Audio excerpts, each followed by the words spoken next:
Simulan po natin ang pagdiriwang sa ngalan ng Ama at ng Anak at ng Espiritu Santo. Amen. Ang pagpapala ng ating Panginoong Jesucristo, ang pag-ibig ng Diyos Ama at ang pagkikipagkaisa ng Espiritu Santo naway sumainyong lahat. At sumaiyo rin. Mga kapatid, tayo ngayon ay natitipon bilang isang mag-anak ng Diyos sa pagdiriwang ng banal na Eucharistia. Sa araw na ito, ginugunita natin si Santa Clara ng Assisi. At upang tayo po ay maging karapat-dapat gumanap sa banal na pagdiriwang na ito, alalahanin po natin ang ating mga pagkukulang at nagawang pagkakasala. At buong kababaang loob po tayong humiling ng pagpapatawad mula sa Diyos.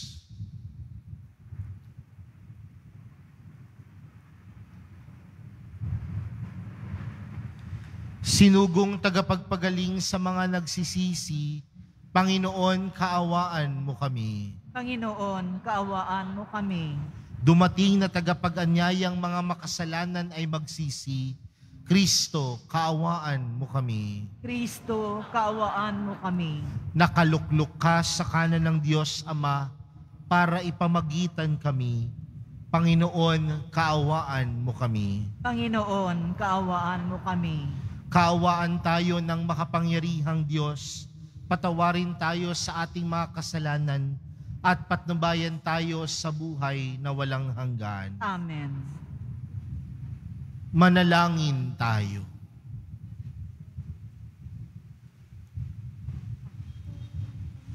Ama naming makapangyarihan, itinaguyod mo si Santa Clara sa pagmamalasakit sa mga dukhat aba. Bilang tugon sa kanyang pagdalangin, masundan nawa namin si Kristo sa abang pamumuhay na ikaw lamang ang inaasahan, upang kami pagindapating sumapit sa pagsasaloob ng iyong paghahari sa pamagitan ni Jesucristo, kasama ng Espiritu Santo, magpa sa walang hanggan. Amen. Maupo po ang lahat.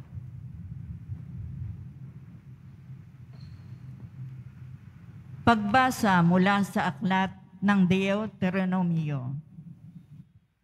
Sinabi ni Moises sa mga tao, isipin ninyo kung may naganap ng tulad nito, nasaksihan o nabalitaan man lamang mula ng likhain ng Diyos ang daigdig. Maliban sa inyo, sino pa ang nakarinig sa tinig ng Diyos mula sa haliging apoy at nanatiling buhay? Sinong Diyos ang naglabas ng isang buong lahi mula sa isang bansa upang maging kanya sa pamamagitan ng pakikipagsubukan ng kapangyarihan, ng kababalaghan, ng digmaan, at ng makapangyarihang mga gawa, tulad ng ginawa ng Panginoon sa Ehipto? Ang mga pangyayaring ito'y ipinamalas niya sa inyo upang maniwala kayo na walang ibang Diyos maliban sa Kanya. Mula sa langit, nagsalita siya sa inyo upang kayo'y turuan. At dito sa lupa, nagsalita siya mula sa apoy. At dahil sa pag-ibig niya sa inyong mga ninuno, hinirang niya kayo at sa pamamagitan ng kanyang kapangyarihan ay inilabas kayo sa Ehipto. Pinuksan niya ang mga bansang mas malakas sa inyo upang maluwag kayong makapanirahan sa lupaing ibinigay niya sa inyo ngayon. Dahil dito, dapat ninyong malaman na sa langit at sa lupay, walang ibang Diyos liban sa Panginoon. Kaya nga, dapat ninyong sundin ang kanyang mga utos at tungtuning sinasabi ko sa inyo ngayon. Sa gayon, mapapanuto kayo at ang lahing susunod sa inyo Magtatagal kayo habang panahon sa lupaing ibinigay niya sa inyo. Ang salita ng Diyos. Salamat sa Diyos.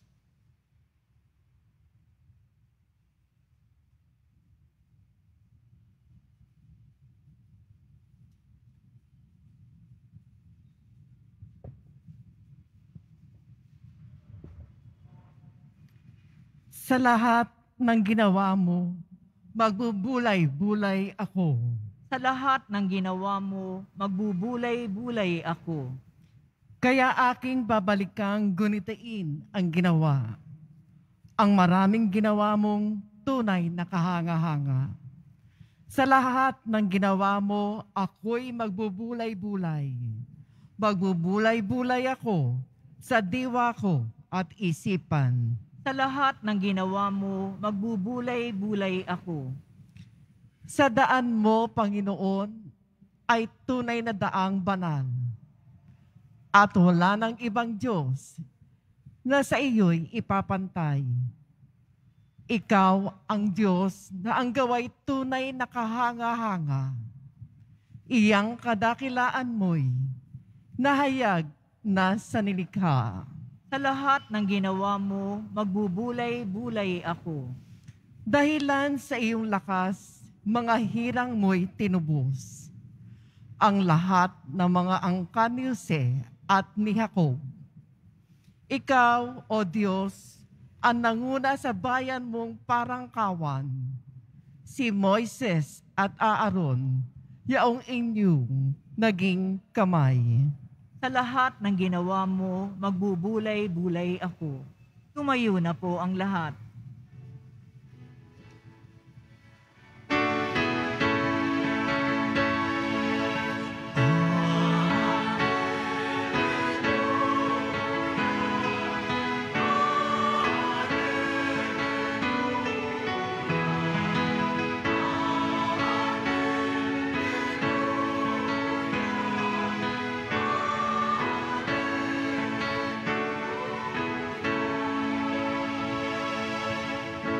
Mapalad ang inuusig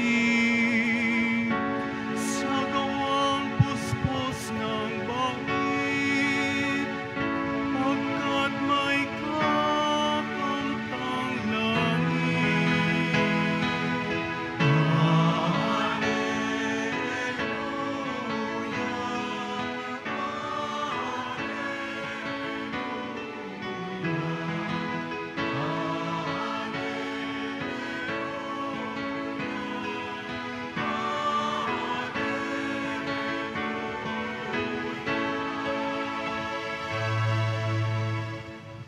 Sumainyo ang Panginoon. At sumaiyo rin. Ang mabuting balita ng Panginoon ayon kay San Mateo. Papuri sa iyo, Panginoon. Noong panahong iyon, sinabi ni Jesus sa kanyang mga alagad, "Kung ibig nino mang sumunod sa akin, limutin niya ang ukol sa kanyang sarili, pasanin ang kanyang krus at sumunod sa akin. Ang naghahangad na maligtas ng kanyang buhay ay siyang mawawalan nito. Ngunit ang mag-alay ng kanyang buhay, alang-alang sa akin, ay siyang magkakamit noon. Ano nga ang mapapala ng isang tao? Makamtan man niya ang buong daigdig, kung ang katumbas naman nito'y kanyang buhay. Ano ang maibabayad ng tao para mabalik sa kanya ang kanyang buhay? Sapagkat darating ang anak ng tao na taglayan dakilang kapangyarihan ng kanyang ama at kasama ang kanyang mga anghel. Sa panahong yaoy, gagantihan niya ang bawat tao ayon sa kanyang ginawa. Sinasabi ko sa inyo, may ilan sa inyo rito na hindi mamamatay hanggat di nila nakikita ang anak ng tao na pumaparito bilang hari." Mga kapatid, ang mabuting balita ng Panginoon.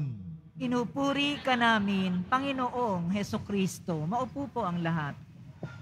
Magandang gabi po sa inyong lahat. Palakpakan po natin ang ating mahal na pong Jesus Nazareno. Mga kapatid, ano po ba ang nagbibigay kahulugan sa inyong buhay?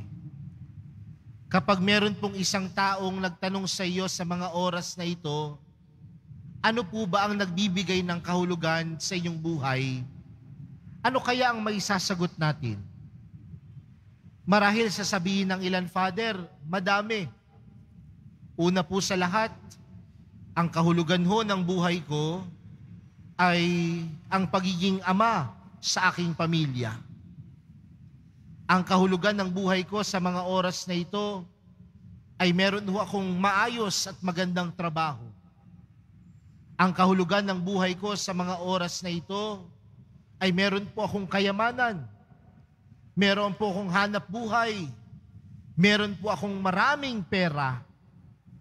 Yan ang nagbibigay ng kahulugan sa buhay ko. Ngunit ano nga ba talaga ang nagbibigay ng kahulugan sa isang taong sumusunod kay Jesus? Naniniwala naman po ako, mga kapatid, na ang bawat isa sa atin na nasa loob ng simbahan na ito, na nagsisimba sa mga oras na ito, na pumupunta dito sa loob ng Quiapo, ay sumusunod kay Jesus. Pero may panawagan si Jesus sa ating ebanghelyo para sa araw na ito. Ang sabi ni Jesus, kung ibig nino mang sumunod sa akin, limutin niya ang ukol sa kanyang sarili, pasanin ang kanyang krus, at sumunod sa akin. Tila sasabihin ng ilan, napakahirap po niyan. Kasi ang tingin natin sa krus, mabigat. Ang tingin natin sa krus, pasakit. Kaya nga minsan, di ba, kapag tinatanong din tayo, sino ba ang krus mo sa buhay mo sa mga oras na ito? Sasabihin minsan ng mga misis, yung mister ko po. Sasabihin naman ng mga mister, yung kanilang misis. Sasabihin naman minsan ng mga magulang, yung kanilang mga anak. Bakit? Dahil minsan nakikita natin ang krus, hindi sa kung ano ang ipinagkaloob ni Jesus, kundi dahil sa kung ano ang ipinarating sa atin na ang krus ay pabigat. Ang krus ay pasakit. Pero mga kapatid, ang krus para sa mahal na pong Jesus Nazareno ay nagpapatungkol sa kakayanan niyang umibig at magmahal. Dahil ang tunay na simbolo ng krus, hindi problema, pasakit, hirap, kundi ang tunay na sumisimbolo sa krus ay ang pag-ibig ng Diyos para sa atin. Sa madaling salita, mga kapatid, ang sino mang gustong sumunod kay Jesus, dapat marunong umibig. Pero mga kapatid, ang pag-ibig ay hindi nagpapatungkol lamang sa ating sarili. Dahil una sa lahat, ang taong marunong magmahal, hindi makasarili. Bagkos ang taong tunay at marunong magmahal, marunong magbigay ng sarili. Uulitin ko po yun, ha? Ang taong marunong magmahal, ang taong marunong umibig, hindi makasarili. Kundi ang taong marunong umibig at magmahal, marunong magbigay ng sarili. Kaya mga kapatid, ang buhay Kristiyano kulang kung walang krus. Dahil kung walang krus, para mo na ring sinabing hindi mo kayang magmahal.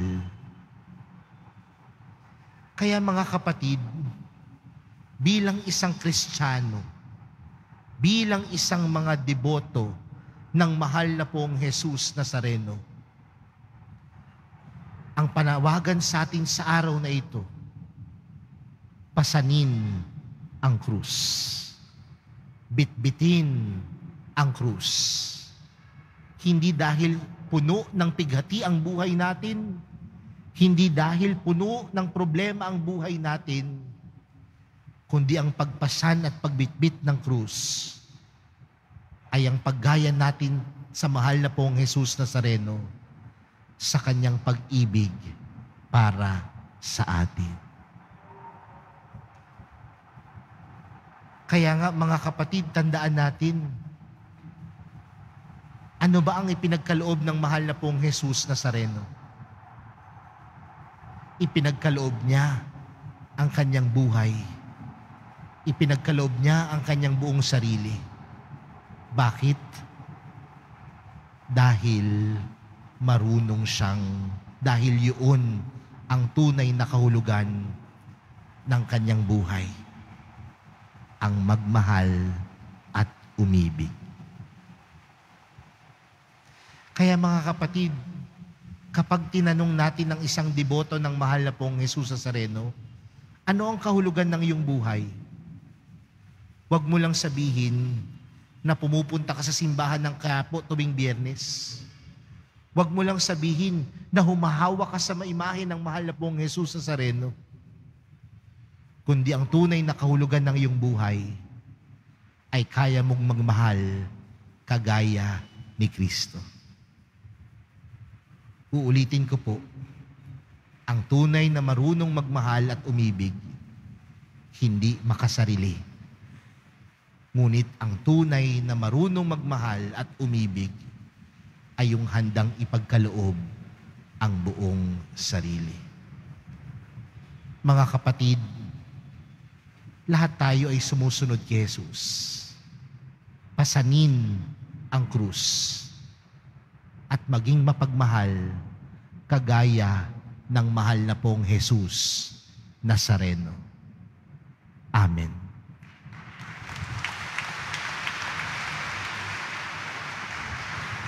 Tumayo na po ang lahat.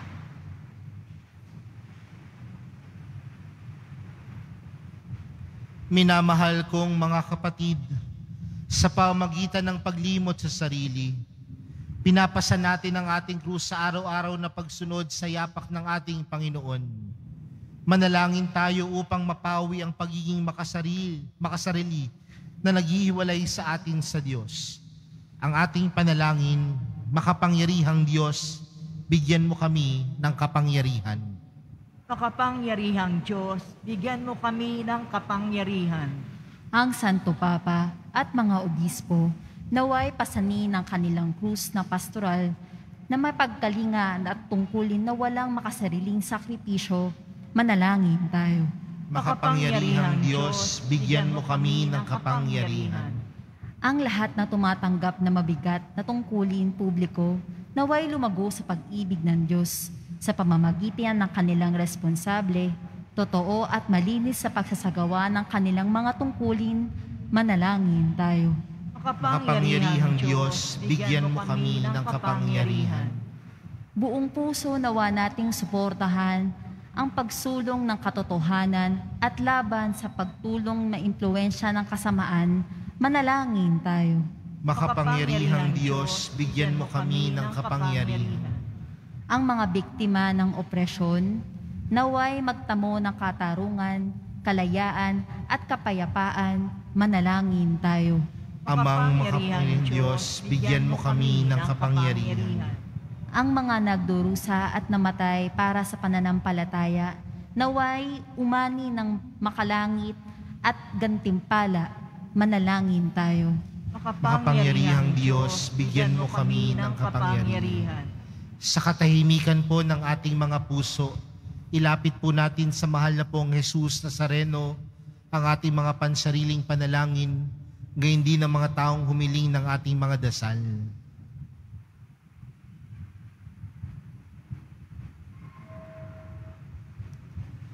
Ama ng aming Panginoong Jesucristo, tanggapin mo ang panalangin ng naglalakbay mong bayan na naghahangad na matagpuan ng iyong kalooban sa pagsunod sa mga yapak ng iyong anak.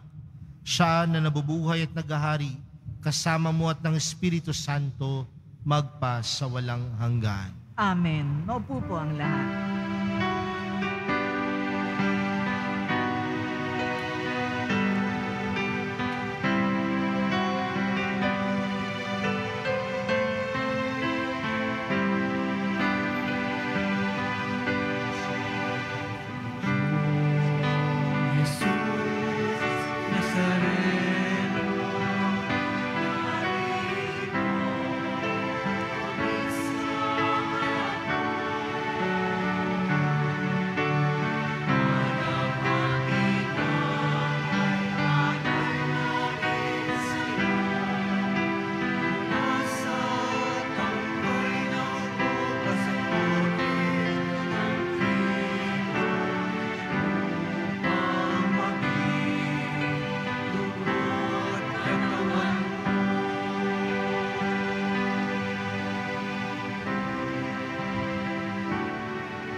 Tumayo po ang lahat.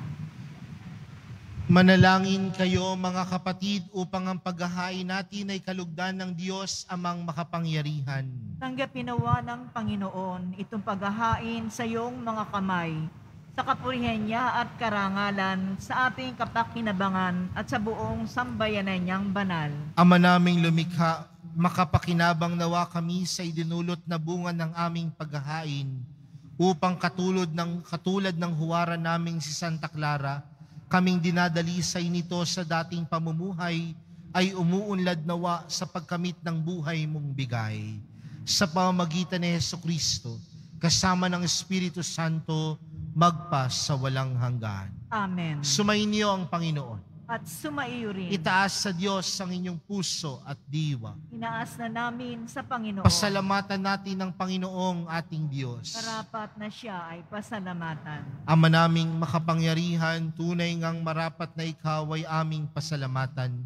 Ngayon ikinagagalak naming may mga banal na tao na nagtalaga ng sarili sa anak mong si Jesucristo upang ipamalas nila ang paghahari mo at maakit ang kapwa na manalig sa iyo. Ngayon sa aming ibinibigay ng iyong anak na minamahal ang kabanalang iyong taglay at hangad mong kamti ng tanan. Ito ang pinanggalingan amin ngayong nililingon. Dito mo rin nais na kami makarating at humantong. Kaya kaisa ng mga anghel na nagsisiawit ng papuri sa iyo, nang walang humpay sa kalangitan, kami nagbubunyi sa iyong kadakilaan.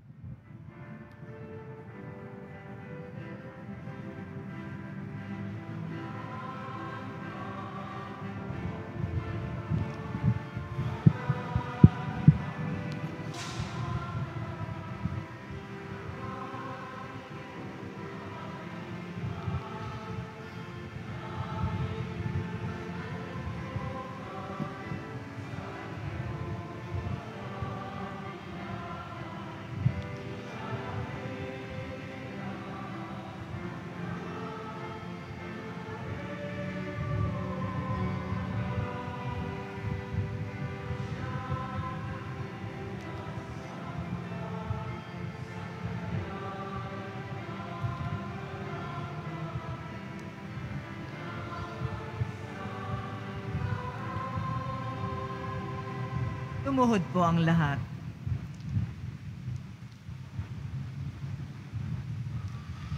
Ama naming banal, ikaw ang bukal ng tanang kabanalan.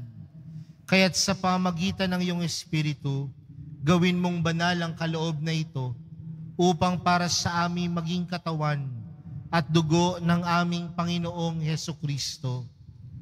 Bago niya pinagtiis ang kusang loob na maging handog, hinawakan niya ang tinapay, pinasalamatan kanya, pinaghati-hati niya iyon, iniabot sa kanyang mga alagad at sinabi, Tanggapin ninyong lahat ito at kanin. Ito ang aking katawan na ihahandog para sa inyo.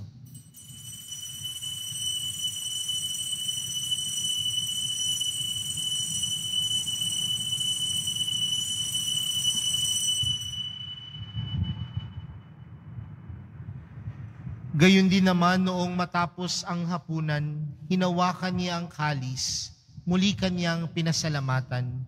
Iniabot niya ang kalis sa kanyang mga alagad at sinabi, "Tanggapin ninyong lahat ito at inumin. Ito ang kalis ng aking dugo, ng bago at walang hanggang tipan. Ang aking dugo na ibubuhos para sa inyo at para sa lahat, sa ikapagpapatawad ng mga kasalanan. Gawin niyo ito sa pag-alala sa akin."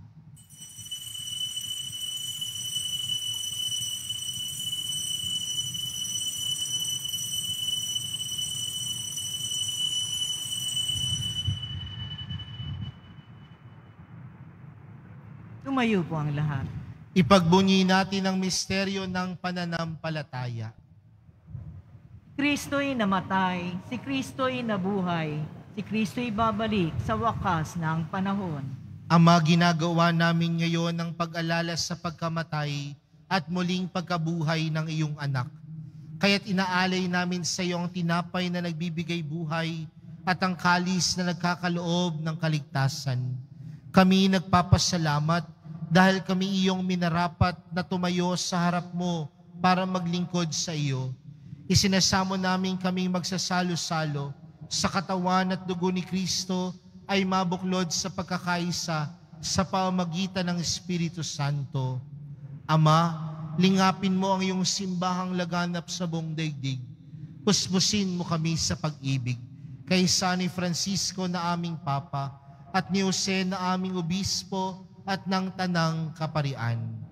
Alalahanin mo rin ang mga kapatid naming nahimlay nang may pag-asang sila'y muling mabubuhay.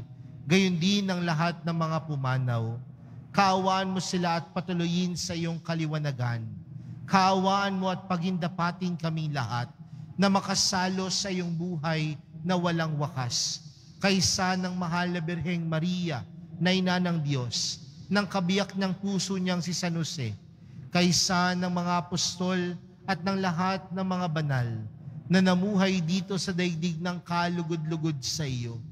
May pagdiwang nawa namin ng pagpupuri sa ikararangal mo sa pamagitan ng iyong anak na aming Panginoong Hesukristo. Sa pamagitan ni Kristo, kasama niya at sa Kanya, ang lahat ng parangal at papuri ay sa iyo, Diyos amang makapangyarihan, kasama ng Espiritu Santo, magpa sa walang hanggan.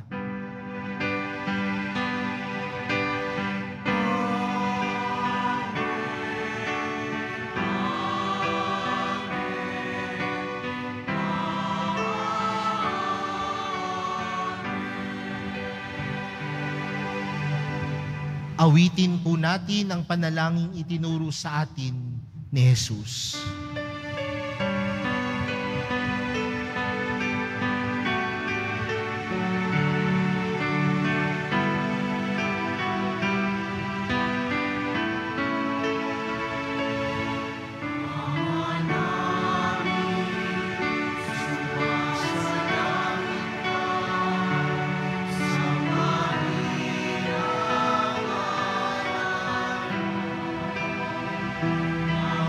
Sa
Hinihiling po namin kami adyas sa lahat ng masama, pagkalooban ng kapayapaan araw-araw, iligtas sa kasalanan at ilayo sa lahat ng kapahamakan. Samantalang aming pinananabikhan ang dakilang araw ng pagpapahayag ng tagapagligtas naming si Jesucristo. Sapagkat iyo ang kaharian at ang kapangyarihan at ang kapurihan magpakailanman. Amen. Panginoong Jesucristo, sinabi mo sa iyong mga apostol, kapayapaan ang iniwan ko sa inyo. Ang aking kapayapaan ang ibinibigay ko sa inyo. Tunghayan mo ang aming pananampalataya at huwag ang aming pagkakasala. Pagkalooban mo kami ng kapayapaan at pagkakaisa ayon sa iyong kalooban, kasama ng Espiritu Santo, magpa sa walang hanggan. Amen. Ang kapayapaan ng Panginoon ay laging sumainyo. At sumaiyo rin. Magbigayan po kayo ng kapayapaan sa isa't isa.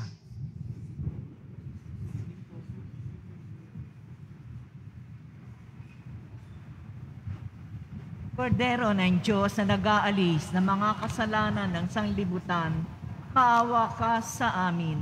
Kordero ng Diyos na nag-aalis ng mga kasalanan ng sanlibutan, maawa ka sa amin. Kordero ng Diyos na nag-aalis ng mga kasalanan ng sanlibutan, pagkaloob mo sa amin ang kapayapaan. Lumuhod po ang lahat.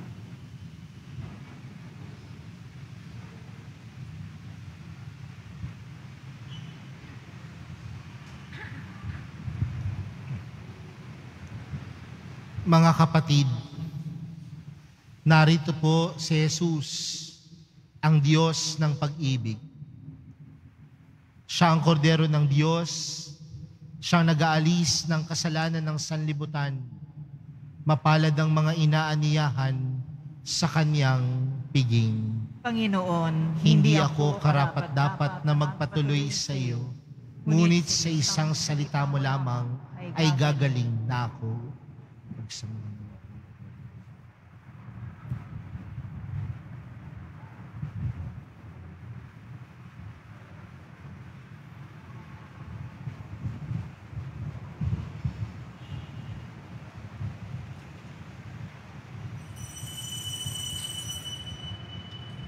Para sa lahat ng tatanggap ng banal na komunyon, sasagot po tayo ng amen pagkasabi ng pari o ng lay minister ng katawan ni Kristo at isubo agad sa bibig bago umalis sa harapan ng pari o ng lay minister.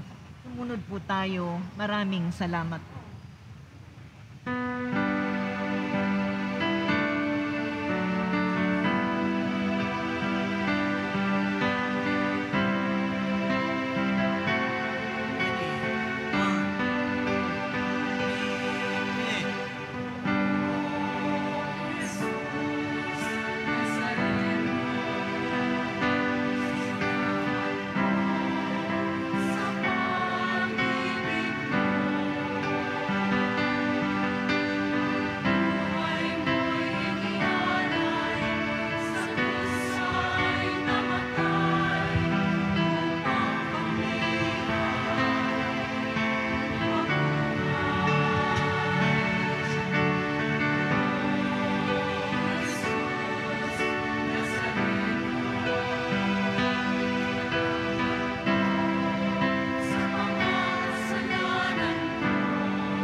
Announcement.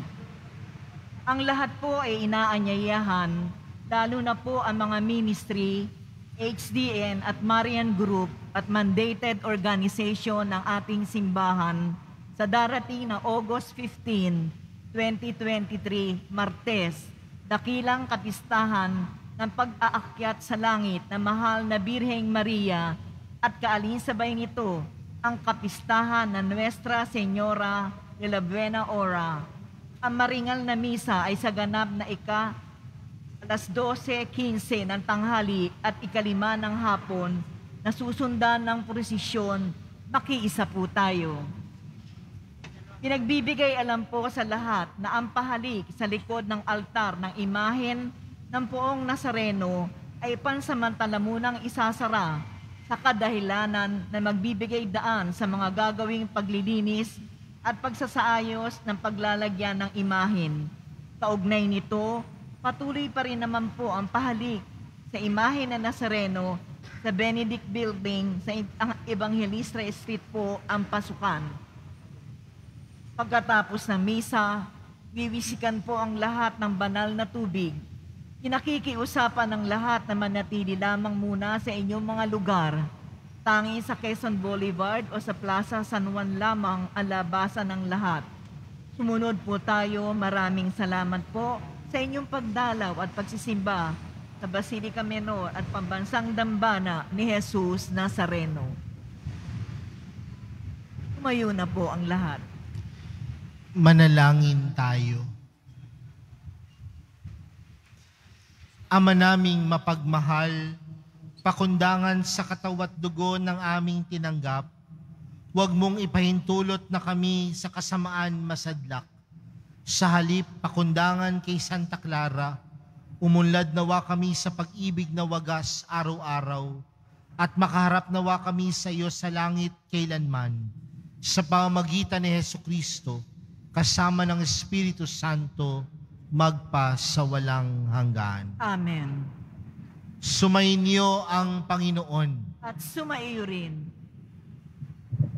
Mahal na pong Jesus Nazareno, inihayag mo sa pamagitan ng krus ang walang maliw na pag-ibig ng Diyos sa sangkatauhan.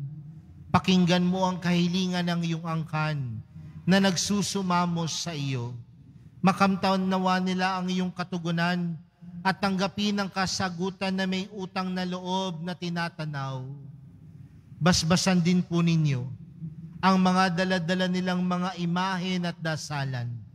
Sa pamamagitan ng bendisyon na ito, naway maalala nila ang mga pangako nila noon sa binyag na ikaw ang kanilang iibigin at paglilingkuran bilang Panginoon magpa sa walang hanggan. Amen. At pagpalain kayo ng makapangyarihang Diyos, Ama, Anak, at ng Espiritu Santo. Amen. Humayo kayong taglayang kapayapaan ng Poong Jesus Nazareno. Salamat sa Diyos.